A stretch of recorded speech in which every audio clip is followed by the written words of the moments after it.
اوه نجه کم کرنا گلیشیا کلی بیتا صوتن. اوه هاوینگه سیلاوه کشه همی دورن هرم عراق قصد آوی جهیدی کن.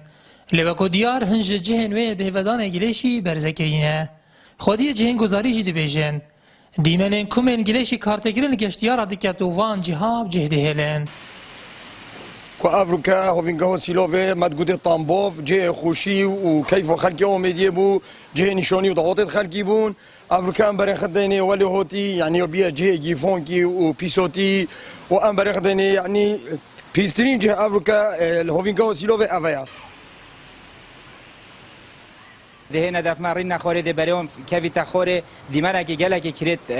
کویتا پیش شوید وانو خلق که گازن داشت مدگد امجی شرمش خود که یعنی اول گله جورا مگازن ده خوگیان ده حکمت جی بس حتی نوکه کس توارو من نهاتیه دیمره که زور نشرین ده توی هاوینگه و حصویا جوان سیلاف خو گله که جوانه بس اوی منظری گله که کرد گیری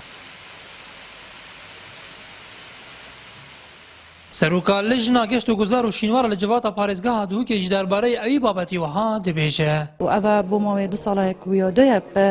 هدية مساطحة كرن بس لحتى إنه هندك أريشت هكذا بجنية إدارية موين وك عقد أوجي بابته إن شاء الله شهر سر بدن بتند من توري بابته كمبونا جليشي الفيجه جشتياري أبي بابتيجي كما علم بهايا وك لجنة أمد كمبونا كالجل قام قامي وقال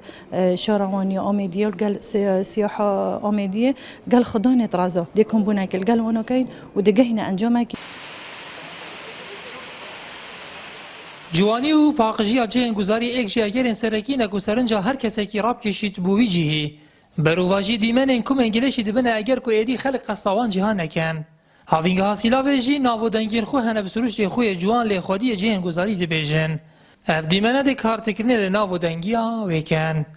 نیاتور مارین نارتی هاوینگ حاصلا و قضا آمدیه